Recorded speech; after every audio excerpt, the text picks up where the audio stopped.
Hello friend, arrow my profit में आपका स्वागत है। दोस्तों, पिछली वीडियो में मतलब पार्ट 1 में हम लोग जाना कि शेयर बाज़ार होता क्या है और शुरुआत कैसे करें। आज हम लोग इस वीडियो में जानेंगे कुछ ज़रूरी बेसिक बातें जो हर इन्वेस्टर को पता होनी चाहिए।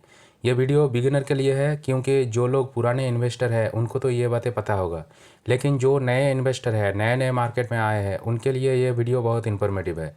तो चलिए शुरू करते हैं आज की इस वीडियो को। पर उससे पहले अगर आप चैनल पर पहली बार आ रहे हैं तो प्लीज़ चैनल को सब्सक्राइब कर दीजिए और नोटिफिकेशन को ऑन करके रखिए, और ताकि आने वाले हर वीडियो के नोटिफिकेशन आपको मिल सके। तो चलिए शुरू करते हैं आज की इस वीडियो को। दोस्तों, पिछली वीडियो में हम लोग स्टॉक मार्केट क्या है और कैसे आप शुरू करेंगे या कैसे आप डीमैट अकाउंट और ट्रेडिंग अकाउंट ओपन करके शेयर बाय करेंगे, ये सब डिस्कस कर चुके हैं। अब आपको जानना है कि मार्केट में और कौन कौन पार्टिसिपेट होते हैं, कंपनी कितने प्रकार के होते हैं, शेयर की कीमत कैसे बढ़ती है और घटती है, ऑर्डर कितने टाइप के होते हैं, ये सब डिस्कस करेंगे। तो चलिए सबसे पहले जानते हैं कि शेयर बाज़ार में और कौन कौन पार्टिसिपेट होते हैं। पहले तो हो गया रिटेल इन्वेस्टर, यानी आम लोग, छोटे इन्वेस्टर जैसे आप और हम छोटे अमाउंट में निवेश करते हैं और लॉन्ग टर्म या शॉर्ट टर्म में प्रॉफिट कमाना चाहते हैं, मतलब कि निवेश छोटे स्तर पर होते हैं। उसके बाद इंस्टीट्यूशनल इन्वेस्टर, मतलब ये बड़ी संस्थाई होती है जो करोड़ों का निवेश करती है। इंस्टीट्यूशनल इन्वेस्टर में हो गया DII, जैसे डोमेस्टिक इंस्टीट्यूशनल इन्वेस्टर। ये भारतीय कंपनी होते हैं, जैसे भारतीय म्यूचुअल फंड, भारतीय बैंक, भारतीय इंश्योरेंस कंपनी जैसे LIC।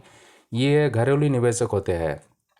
उसके बाद FII, मतलब फॉरेन इंस्टीट्यूशनल इन्वेस्टर। ये विदेशी कंपनी होते हैं, विदेशी म्यूचुअल फंड, विदेशी हेज फंड या पेंशन फंड। ये भारत के मार्केट में भारी निवेश करते हैं। इनका निवेश मार्केट को बहुत प्रभावित करते हैं।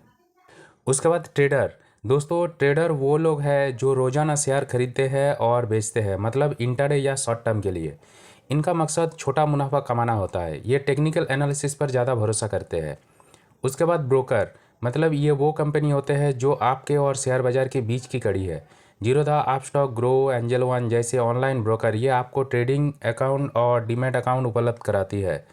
उसके बाद रेगुलेटर, सेबी, यानी कि security exchange board of India. SEBI एक सरकारी संस्था है जो मार्केट पर नज़र रखती है, धोखाधड़ी को रोकती है, निवेशकों की सुरक्षा करती है, नियम और कानून बनाती है। उसके बाद लिस्टेड कंपनी, जिन कंपनियों के शेयर बाज़ार में लिस्ट होते हैं जैसे रिलायंस, HDFC बैंक, एयरटेल। ये कंपनी मार्केट से पैसे जुटाती है और अपने निवेशकों को हिस्सेदारी देती है। तो दोस्तों, ये हो गया जो मार्केट में पार्टिसिपेट होते हैं। अब जानेंगे कंपनी कितने प्रकार के होते हैं। मतलब जो कंपनी मार्केट में लिस्ट है उसके मार्केट कैप के हिसाब से एक डिवाइडेड किया जाता है कि कौन कंपनी कितनी बड़ी है। सबसे बड़ी कंपनी जिसे हम लार्ज कैप कंपनी बोलते हैं, जैसे रिलायंस, TCS, HDFC बैंक, ये बहुत बड़ी कंपनी है और लार्ज कैप कंपनी मतलब सुरक्षित निवेश माने जाते हैं। इनमें रिस्क कम होते हैं। उसके बाद मिड कैप कंपनी, ये मीडियम साइज की कंपनी होते हैं। इन कंपनी में ग्रोथ की संभावना ज़्यादा होती है, लेकिन रिस्क भी थोड़ा ज़्यादा होता है। उसके बाद स्मॉल कैप कंपनी, जो कि छोटी कंपनी बोल सकते हो। दोस्तों, जितनी छोटी कंपनी उतनी रिस्क भी ज़्यादा, लेकिन रिटर्न भी बहुत तेज़ हो सकती है। उसके बाद आता है माइक्रो कैप कंपनी, जो कि बहुत रिस्क होते हैं, मतलब बहुत बहुत रिस्क होते हैं। तो दोस्तों, आपको किसी भी कंपनी में निवेश करने से पहले आपको देखना बहुत ज़रूरी होता है कि आप कौन सी कैटेगरी की कंपनी में निवेश कर रहे हो, तो उतनी आप रिस्क भी ले रहे हो। उसके बाद दोस्तों, हम लोग डिस्कस करेंगे शेयर की कीमत कैसे बढ़ती है और घटती है। तो दोस्तों, किसी भी कंपनी की शेयर की कीमत डिमांड और सप्लाई पर निर्भर करती है।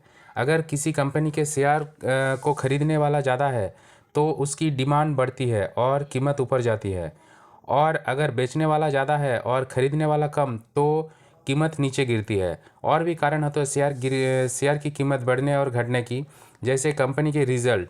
अगर कंपनी अच्छे रिज़ल्ट दिखाती है, अच्छे ग्रोथ, अच्छे प्रॉफिट दिखाते हैं तो प्राइस ऊपर जाते हैं, और अगर ख़राब रिज़ल्ट दिखाती है तो प्राइस नीचे आ जाता है। और कारण है जैसे positive news, government policies, FIS और DIS की बाइंग, जब बड़ी संस्थाएं खरीदारी करते हैं, और ये सब कारण होते हैं प्राइस बढ़ने और गिरने की। साधारण भाषा में, अगर कंपनी अच्छी है, मैनेजमेंट अच्छी है, तो उसका कीमत भी अच्छी ही होगा, मतलब ऊपर ही जाएगा।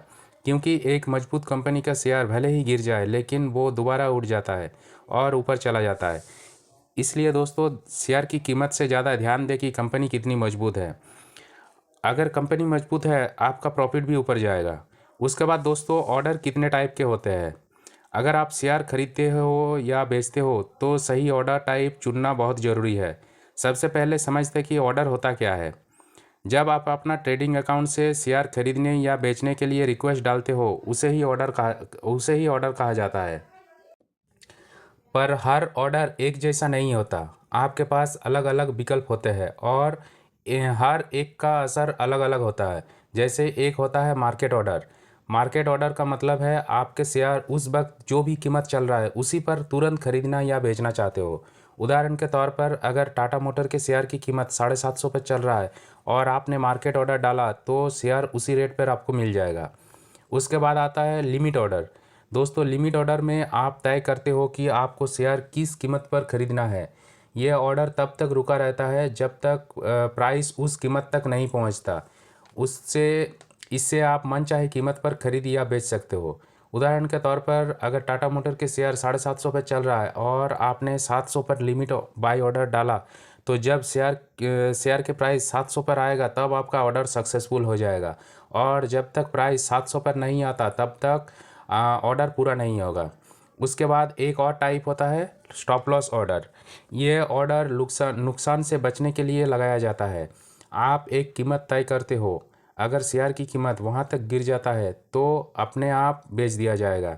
उसे स्टॉप लॉस कहते हैं। उदाहरण के तौर पर आपने किसी शेयर 100 रुपया में ख़रीदा है और 90 रुपया में आप स्टॉप लॉस लगाया है तो अगर उस शेयर के प्राइस 90 तक गिरा तो ऑटोमेटिक सेल हो जाएगा या बिक जाएगा ताकि नुकसान और ना बढ़े।